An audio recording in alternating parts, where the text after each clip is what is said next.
2, 1.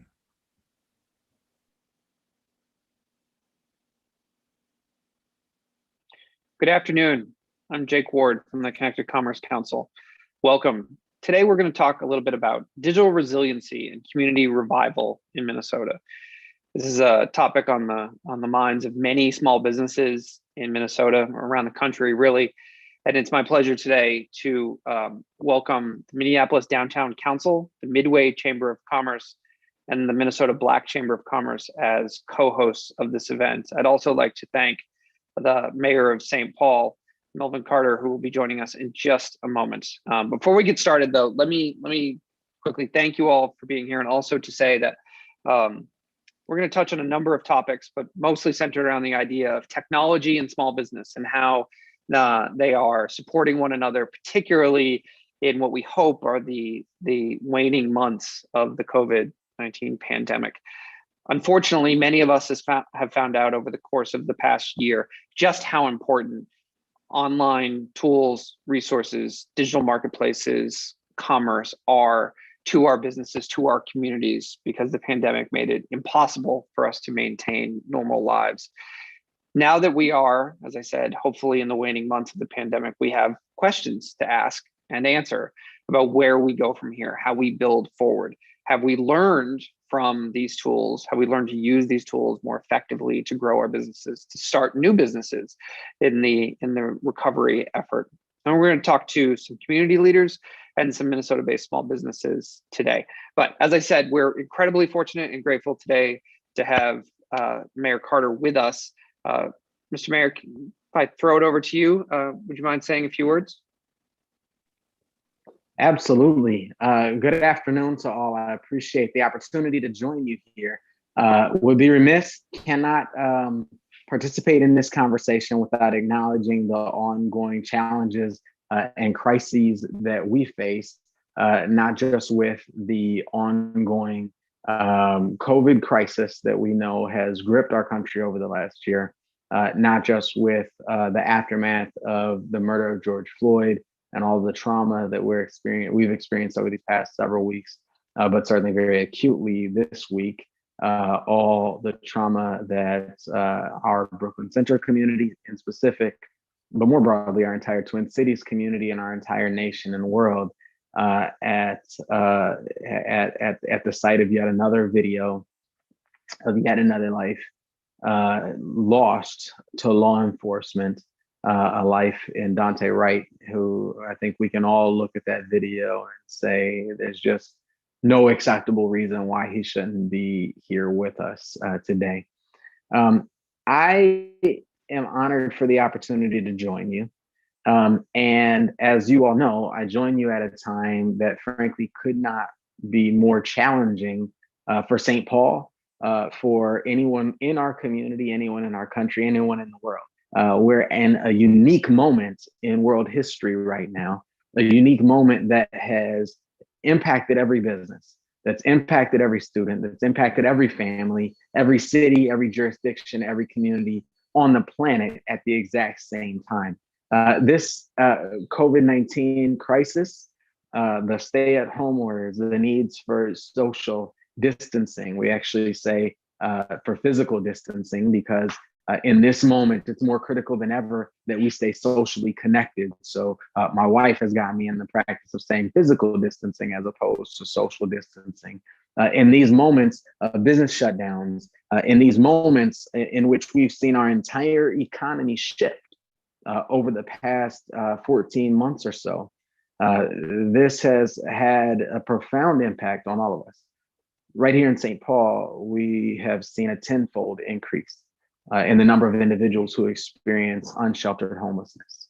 Right here in St. Paul, in our city of 315,000 people, we saw over 80,000 applications for unemployment insurance in 2020 alone. And again, that's not 315,000 workers, that's 315,000 total population, not working age population. So that's a breathtaking percentage of our community. We've seen families who've never had to worry about food, who've never had to worry about rent, or how they're going to meet the make ends meet at the end of the month and pay a mortgage, suddenly thrust into a space through no fault of their own where they've had to worry about that.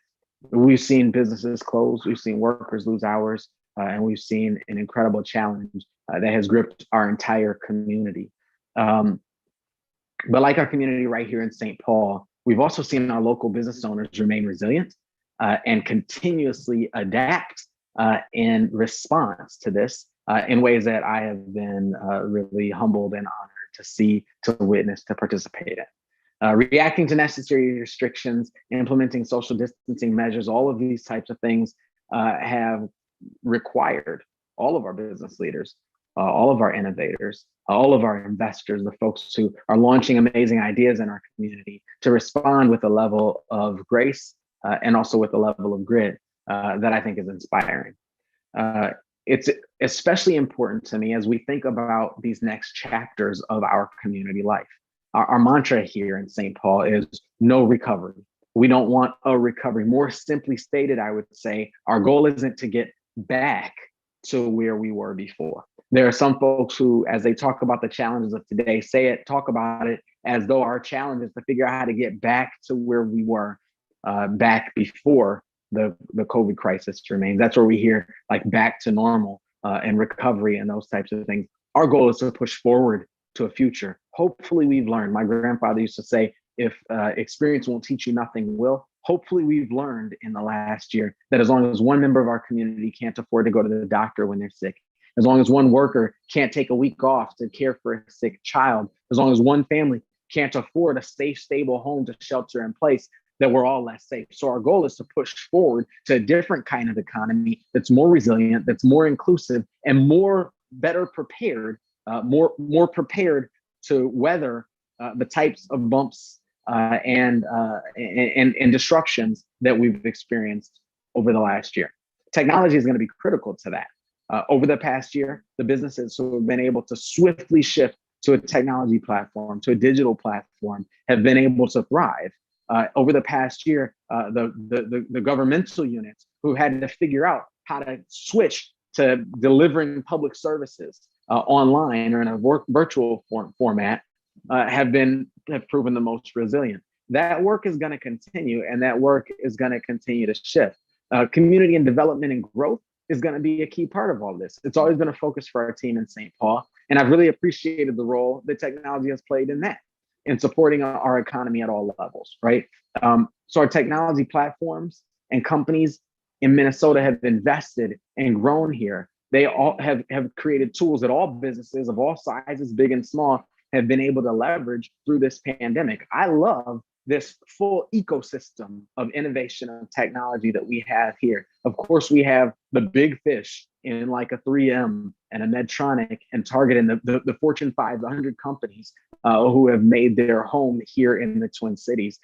But it's incredible to see the way that we have this entire ecosystem that centers around them, that they create opportunity and space for. And I think that is absolutely critical to our local economy.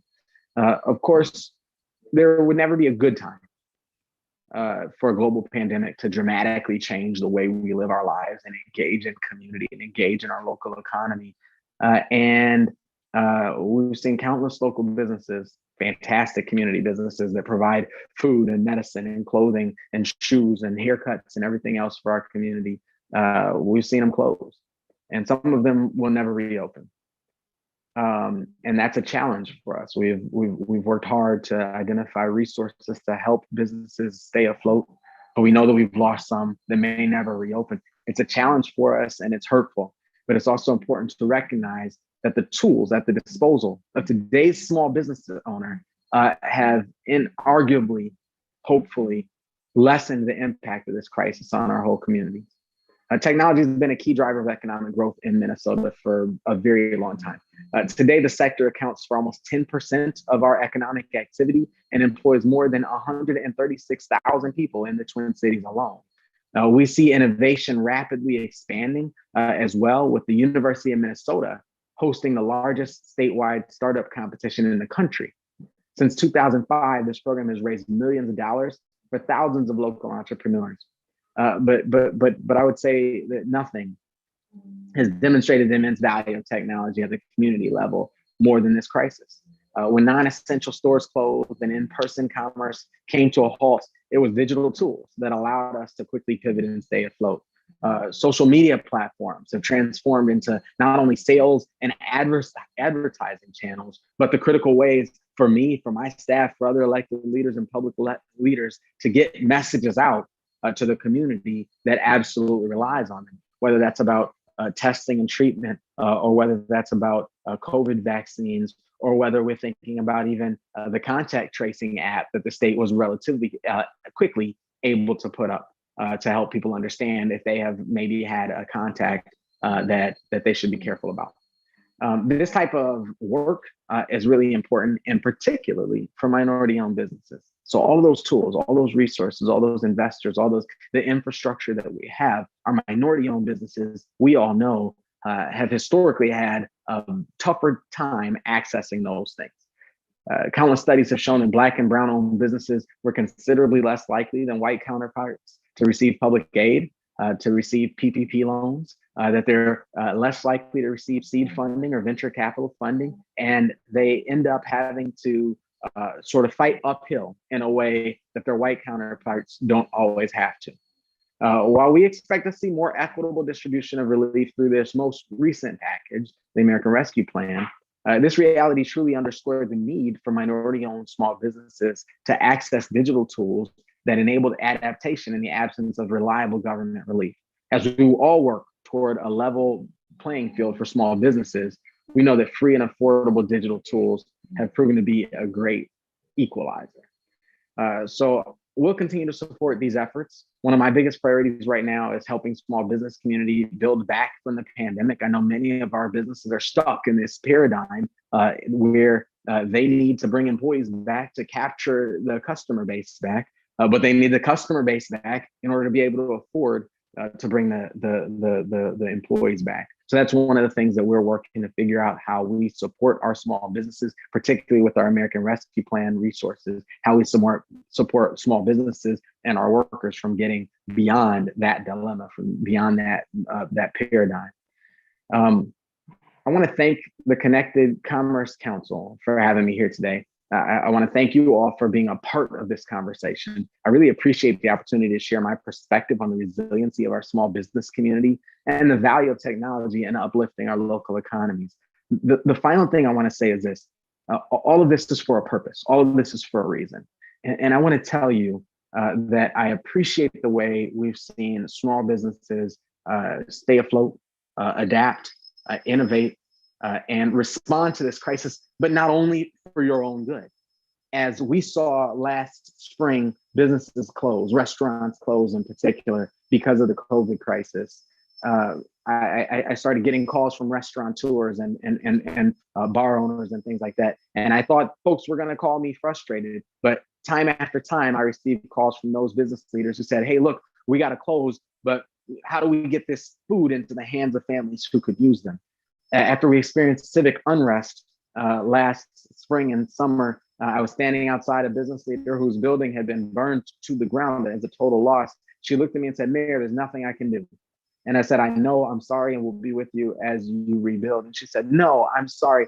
What I meant is, if there's a relief effort, if there's a plan to help other people, I have time to be able to help. That type of support, the way our small business community has stood up for our community, has shown the value of neighborhood business. It's not just a business that happens to have an address that's close in proximity, but you've demonstrated over the course of the last year the extent to which your neighborhood businesses, the ideas, the solutions you launch are for the good of our community.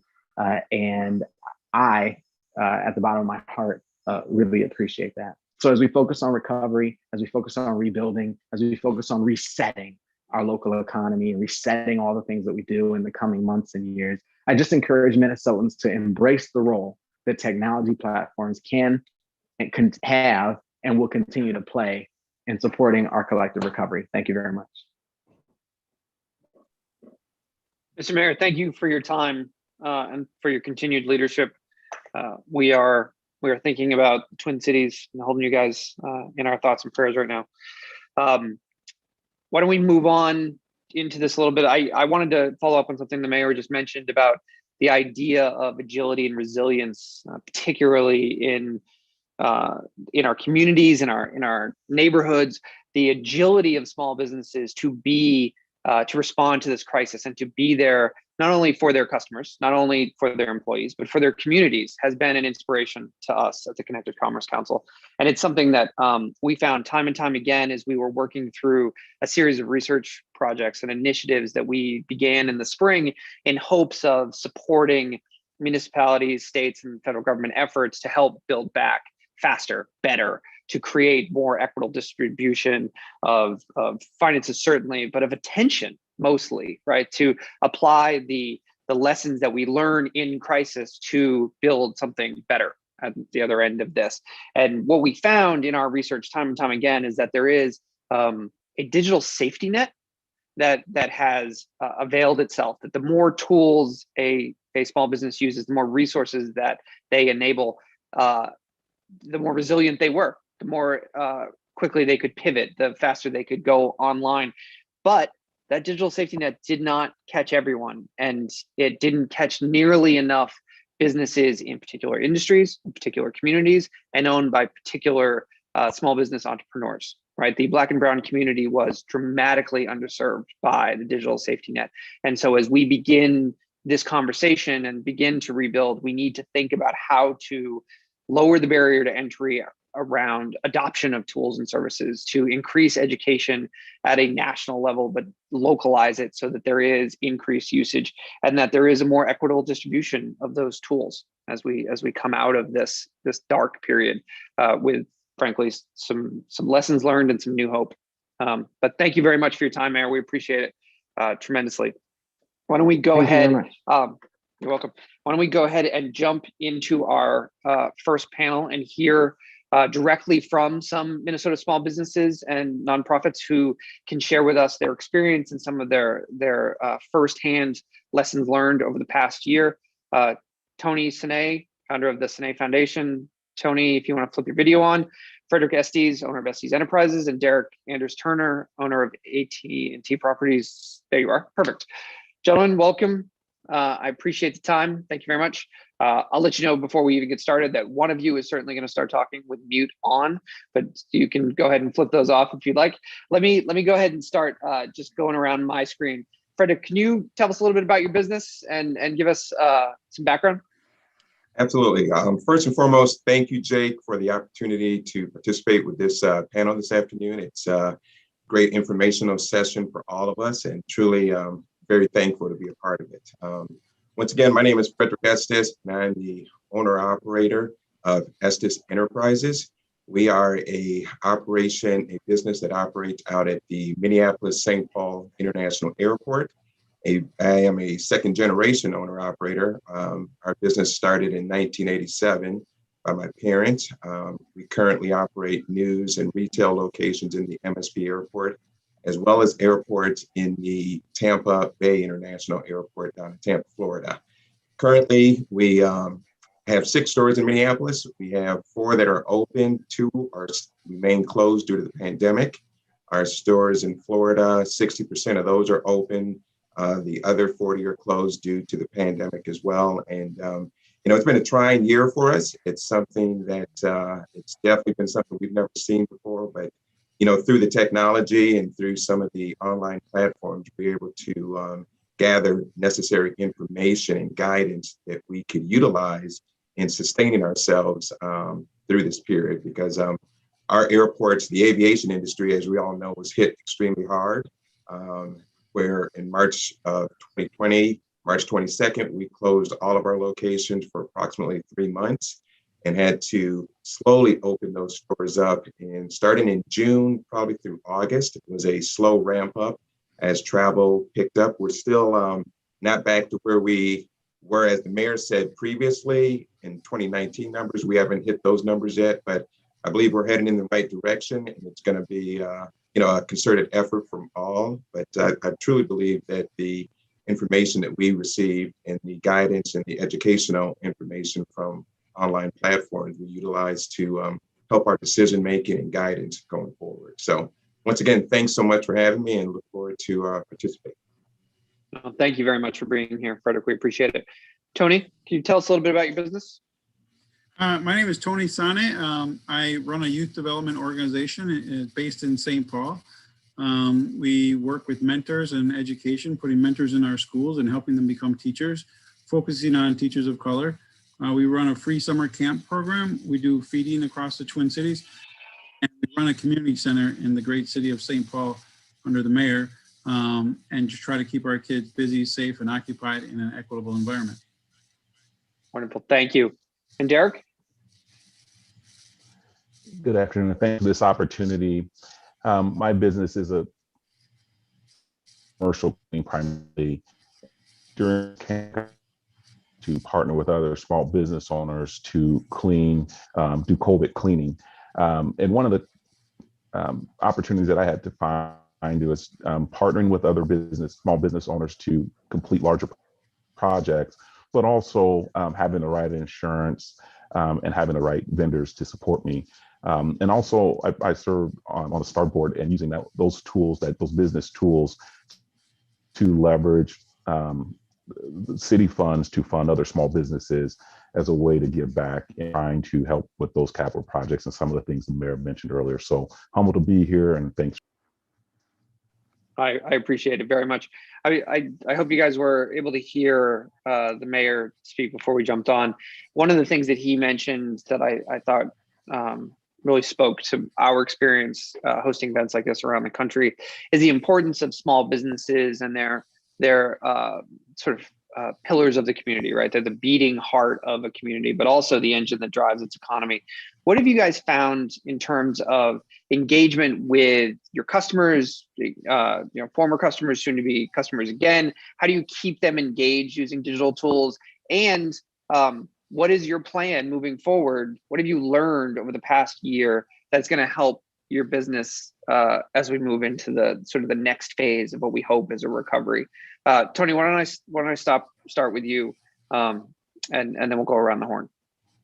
Well, what we learned is that we need access, right? So as we started to do this community center, Comcast came in and made this one of their first lift zones, put 1 gigabit speed in here. And when people couldn't go to work, we got a grant from the city. So again, another reason to live in St. Paul, but the mayor came through and we're able to house 70 kids a day to come to school and do virtual learning. So we needed the technology to be able to do that and this rate of speed. So we had to build our infrastructure up in this place to be able to work with that many students a day, all working on their iPads in different asynchronous classes, and to support them. And so what we learned from that, going into the future, it can be effective and some kids actually learn better. But there are times when we can reach kids at their homes in different parts of the day. So whether we get volunteers or we're doing tutoring, or, I don't think in Minnesota, you may not see snow days anymore. It just might be digital day, right? If you can't go to school, it won't shut down. It'll just turn into a digital day where you'll work at home and they'll have some of the things done. So I think education, it's going to help us only if we make this accessible to everybody. And that means internet at home and the use of the right components to learn on. One of the things, I have 3 kids myself, Tony, one of the things that I realized pretty early in this process, right, is that my kids all learn differently and their attention spans are different and their engagement is different, but it's not that they aren't digital natives. They know exactly what to do with an iPad, right? They know exactly what to do with the laptop. The question is, will the education system, will the interfaces evolve to be able to teach people the way they are hardwired to learn? And it sounds like you were able to adapt a lot of sort of putting technology in the hands of your kids and being able to meet them in the way that you needed to. Yeah, we were, and we've also reached out since to some different companies. There's a Minnesota-based company called Jamf, and then we work with the Mighty Doodle. So there are a lot of educational projects that are basically self-directed, right? That using AI can help teach, tutor, and support student learning, whether it's doing coding or taking extra English class. So we think it's going to be a great tool, especially youth that need supplementary help. If we can give them the tools, they're going to be able to learn on their own. And technology has been able to to adapt to the needs of the student, to let them learn at their own pace where they're comfortable and feel successful. Wonderful, thank you. Derek, you mentioned that one of the ways that you were able to sort of complete projects and stay in business was partnering with other entities. We actually found in our research that sort of vertical integration, which wouldn't normally be something that most small businesses aspired to, was able to give a lot of reach and capacity to small businesses in a crunch. Can you tell us a little bit more about that? Yeah, absolutely. I think one of the things in partnering with small businesses, other small businesses, that they carry their own insurance. They also carry a certain level of training and standards. And by partnering with them, we're able to use the best training between our businesses to develop cleaning protocols and what we felt would best serve the customer. And then leveraging, ePay, so we're doing B2B payments and managing those resources. We just tried to take it to the next level in terms of just not relying on our own expertise, but taking the best practices. That's great. Frederick, let me pivot this a little bit. The other thing that our research found that you may have heard me mention earlier is that Black and Brown owned businesses were half as likely as their counterparts to receive PPP loans, and that lack of access to capital in the early months of the pandemic was devastating for far too many minority-owned small businesses. How have you been able to, how would you, what guidance would you give in terms of adopting small business tools, access to resources, access to information? Because you mentioned that navigating those resources was one of the keys to your staying in business over the past year. Do you have any words of advice to some of the folks on the line? Well, yes, absolutely. First and foremost, some of the advice that I would share with small businesses is, number one, to make sure that you have a strong attorney, a banking relationship, and an accountant. And I'd have to say those were the 3 phone calls that I made when March 22nd hit and I closed down everything. Those are the 3 individuals that I called immediately to share what we were going through, to share with them what challenges we were facing of closing down the business all at once. How are we going to manage all the inventory that we had in the stores? For us in the aviation industry, March is a huge, as you all may know, some of them may have been on vacation, is spring break in March. So all of our stores were stocked completely. So trying to adapt, trying to, like the mayor had mentioned, get our food and our products out to the community versus having them sit in an airport and spoil. So we did a lot of transportation of those products and moving food into the communities. But for myself, speaking to those 3 key individuals that I work with, identifying the different resources that were out there when it came to PPP loans, the EIDL loans. So having access to those emails, those online panel discussions that were going through Zoom. We did spend a lot of time listening and being educated on that, because the first month or so was just all education of trying to get up to speed on those loans, the CARE Act, the different relief programs. There were several programs that airport industry businesses were excluded from. So we were trying to source relief from every aspect we could find. So, working with my, my accountant, my banker, my attorney, and having access to the SBA website, find out the different opportunities that were available, not only on a federal level, but also on a local level, and being involved in some of the local businesses here in Minneapolis and St. Paul allowed us to receive all the informational updates on a weekly basis and for us to participate. And I think that is what may have given us a leg up in that advanced notification, so we could participate and prepare all the necessary documentation that was needed to participate in some of this relief program. So, to wrap it up is just to make sure that you're involved with your banker, attorney, accountant. If you don't have those, to seek those out immediately, and also to seek out some of the local organizations here that work with small businesses and support small businesses, whether it's the variety of different chambers. We work with several chambers during this time frame that they can also offer a significant amount of information, and that's key. Having that information at the right time so you can meet those deadlines is what truly helped our business, and I think helped several other businesses. Unfortunately, there were many small minority and women-owned businesses that didn't have access to that information and missed out on the opportunity. I'll tell you what, that's what we like to call a professional segue, as you bring us right into the panel with the Black Chamber, the Minneapolis Chamber, and the Metro. I thank you guys very much. This is ostensibly a panel discussion about the importance of digital technologies, but I think Frederick's advice to have a banker, a lawyer, and an accountant on speed dial is good advice from a veteran small business owner. I thank you guys very much for your time. Good luck, be well. Let us know if there's anything we can do to help. Thank you. In hopes of keeping us on time, I'm gonna move us along to our next discussion. As Frederick said, these are the organizations, the foundations, the chambers that enable small businesses to do great work in good times and to do even better work in the hardest of times. Why don't I just do quick introductions here, guys? I'll do them in order that you're on my screen. Steve, do you want to introduce yourself to our panelists? Thanks, Jake. Yes, I'm Steve Kramer. I'm the president and CEO of the Minneapolis Downtown Council and Downtown Improvement District. And we kind of look after the downtown economy. I've done some things with small businesses, trying to bring them into downtown Minneapolis to help them expand their market presence. And we'd love to talk a little bit about that if we can. Wonderful. And Abel?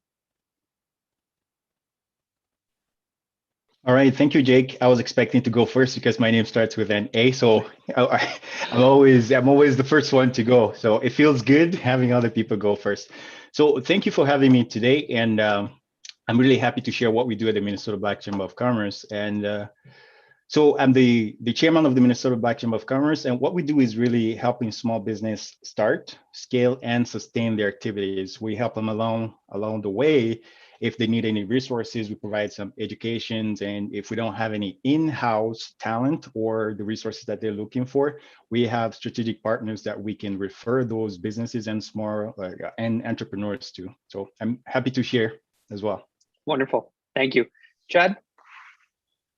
Thanks, Jake. Thanks for having us. I'm Chad Koulis, Executive Director of the Midway Chamber of Commerce. We're located in the Midway neighborhood in St. Paul. And like our name suggests, we're midway between the two downtowns. We've been around since 1919 and have about 350 members. And I'm also currently the board chair of the Ramsey County Workforce Innovation Board. I don't have to tell you guys that this has been an incredibly difficult year for businesses generally, small businesses particularly. And I'm wondering, what do you know now that you didn't know 14 months ago, right? What lessons have you learned about your organization, about your members, about how you can support their recovery? But what do you know now that you didn't know 14 months ago? And just because you challenged me to do it, Abel, I'm going to start with you. All right, thank you. I'll go. So some of the things that we didn't know, and speaking about technology, we didn't know the real impact that technology was going to have on how small businesses conducted their operations. So COVID-19 has really helped us kind of bring that front and center. Now we've noticed that some of the companies that had some sort of presence online are the companies that are doing better today, or significantly better, as opposed to companies that didn't have any presence online, because that was going to be a new tool that those businesses were going to learn how to navigate and incorporate in their business model or delivery model. So that's a big takeaway from COVID. And we also learned that being resilient, which is a term that comes up multiple times here, being resilient and being adaptive is what's going to carry us forward. What do you, I'm not sure if you heard me speak before about the idea of the digital safety net. One of the findings of our research that we sort of coined this phrase, that the more digital tools a small business used, or the more vertically integrated those tools were. You know, if you had a website, that's great, but if you have a website that's hooked up to an analytics, that's hooked up to a CRM, that gives you access to a back office so that your your business is more vertically integrated, you had a much higher chance of survival in the early months and recovery in the latter months, because you could be agile, you could pivot, you could reduce costs and increase reach through your audience. Did you see that in your membership, in the folks that you worked with? We kind of saw that. We saw that, and it was really a huge impact, especially with the food industry, because we have our member base is really those small businesses that can't Right. afford the expensive technology tools. So what we saw with them is they were able to pivot really, and if they had that online presence, they had a website where people could go and actually see what they did, who they were, and how they could get a hold of them.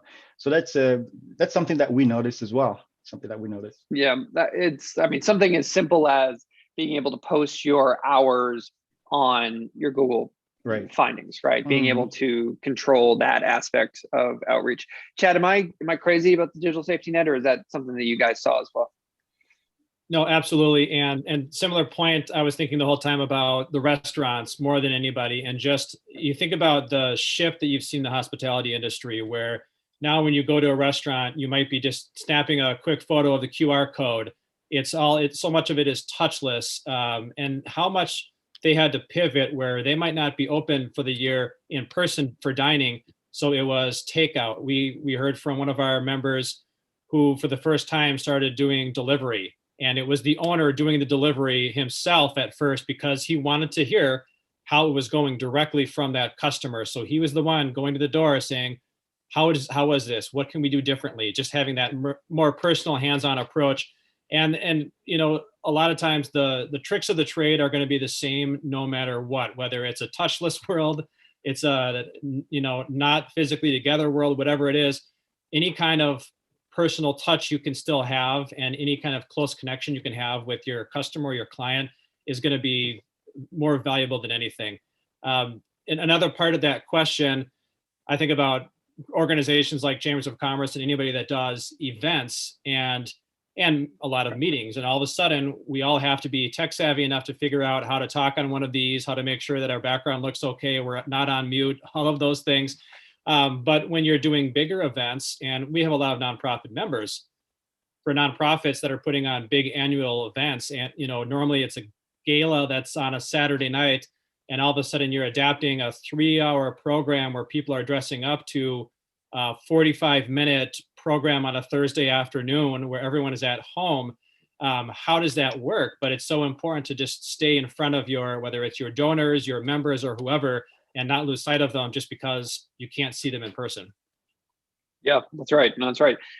Steve, let me ask you this. One of the things that we have experienced that we saw particularly is that that digital safety net was pretty wide. It caught a lot of businesses, and that there was a dramatic increase in investment of time and money. Not a lot of money, to Abel's point. The small businesses can't afford huge tech stacks. That's not what they buy, right? They use Google for their G Suite tools, and then they back into Facebook advertising, and then they use Intuit and a CRM from Constant Contact, and they're off and running, right? Those are all off-the-shelf enterprise quality tools intended for small businesses. But the barrier to entry universally across every state, across every industry, was education, was a comfort level with those tools. As Chad just mentioned, we all need to be tech savvy enough to use Zoom. Do you have any ideas from a downtown council perspective, from your perspective, from your experience? Do you have any ideas on how we can lower that barrier to entry in Minnesota for small businesses, help them adopt more tools, become more resilient? Well, it's essential. I mean, to answer your larger question, Jake, tech access and capability is so important. That we knew that, but now we really know that under these circumstances. And I mentioned this small business initiative that we've had for a few years called Chameleon Shops, where we're bringing exactly the kind of small businesses that you're talking about into the downtown marketplace. I mean, they're really at a nascent stage, and as this technology requirement took hold, our job really was to work with them to at least get them to that basic level. So I do think it's going to take intentionality around that issue, recognizing that as the economy sort of resets in this post-COVID period, technology is going to be even more important. And so what we don't want to do in our state in particular, a state of many disparities with respect to non-white and white populations, especially in the economy, is have this become yet another barrier. So, that's just something that we're going to continue to focus on through that initiative.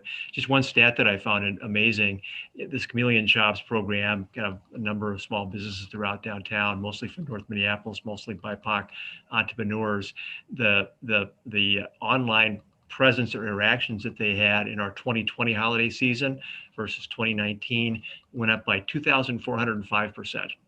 I had to check that number just to make sure it was accurate, that we hadn't put another zero in there somehow. But that's the level of reliance that those businesses had to be able to have some level of sales, and that's not gonna change dramatically in coming years. So to your point, we have to help make sure that capability and competence is there if they're going to succeed. Otherwise, we risk creating another really challenging disparity. I think that's right. It's certainly what our research found, is that there is sort of this, it's not a digital divide, right? It's a sort of a digital tool adoption divide, but it's not strictly along geographic lines or industry lines or race or even age. There is some crossover. It's experiential.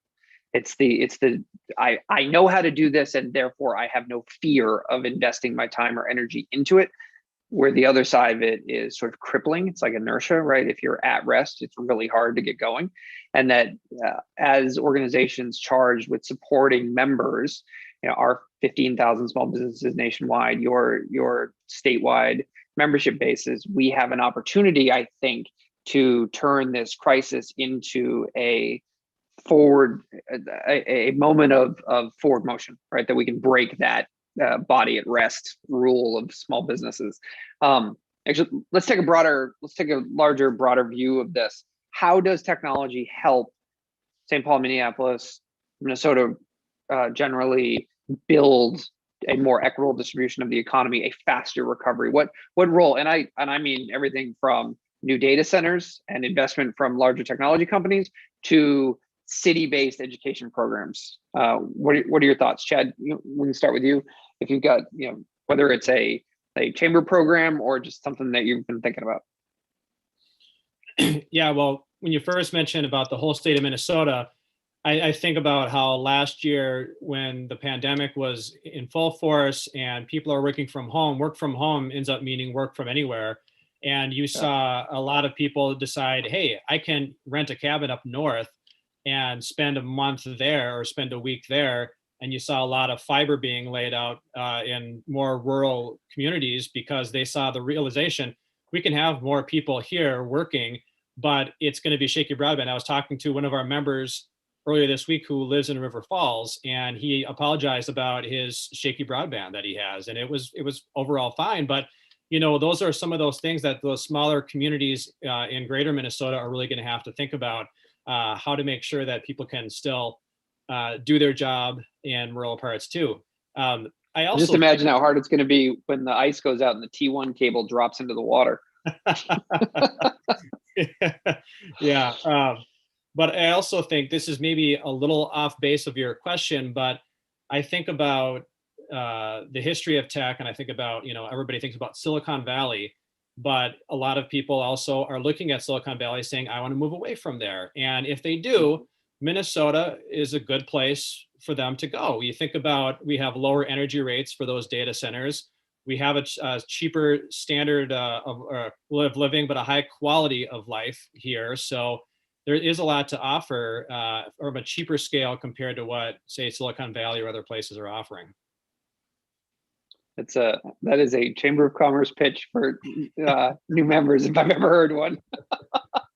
Abel, do you want to take that question? For sure. That was well said.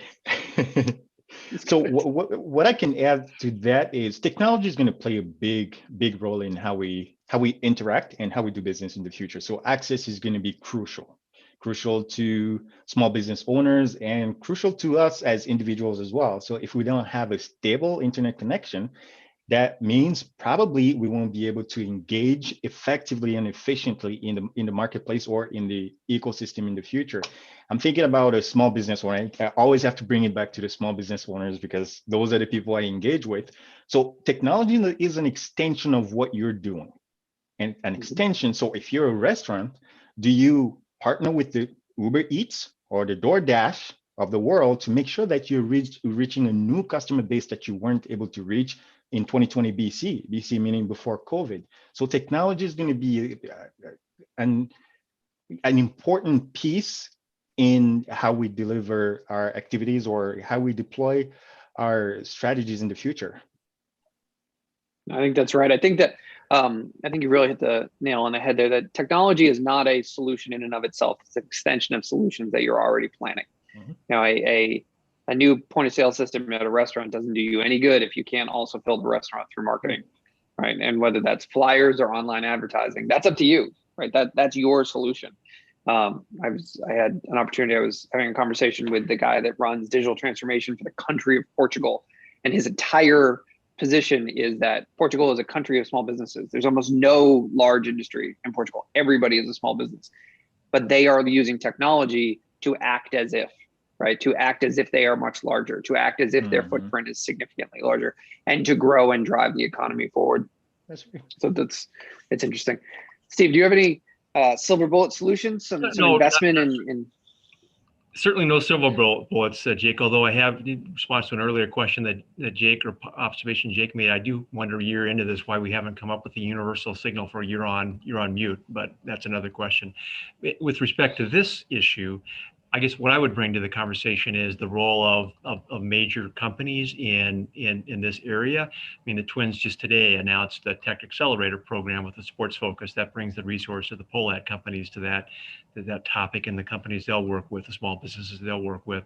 Target has done a lot in that space. Brian Cornell spoke about their Tech Accelerator program at one of our recent annual meetings. And just going back to where the mayor started his remarks, it's hard right now for us to find a silver lining in what's happened in terms of social justice issues in the last year. But if there is one of them is that companies have really stepped up to make commitments in this area to bring forward our BIPOC business community. And I think part of that is going to be, again, paying attention to this technology issue and access and capabilities so we don't have that divide emerging. That's wonderful.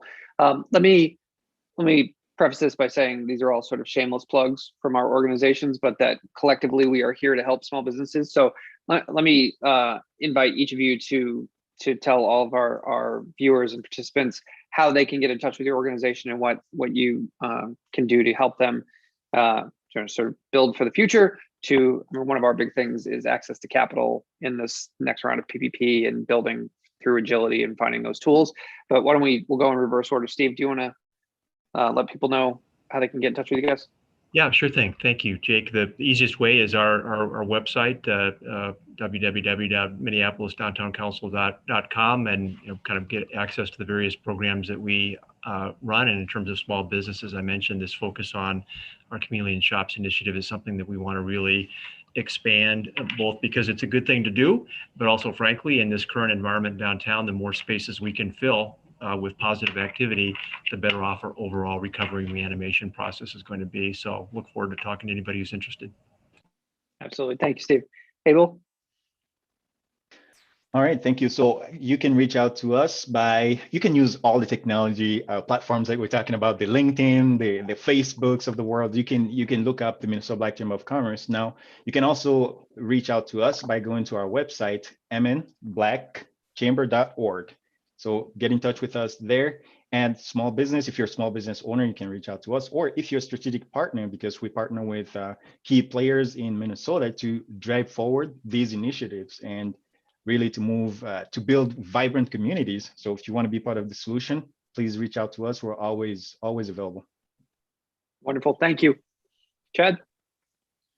Yeah, so we're at midwaychamber.com. And if you want to reach out to me directly, chad@midwaychamber.com. We keep it pretty simple on that.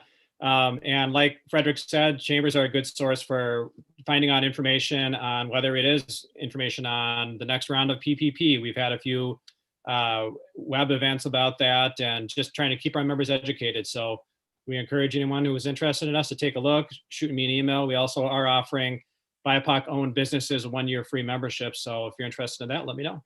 Wonderful. Wonderful. Thank you, gentlemen. I appreciate it. Connected Commerce Council, we're at connectedcouncil.org. Thank you for your time. Thank you for everybody participating. Thank you to the mayor for his time. Be well, take care of yourselves, and we'll talk soon, okay? Thanks, everybody.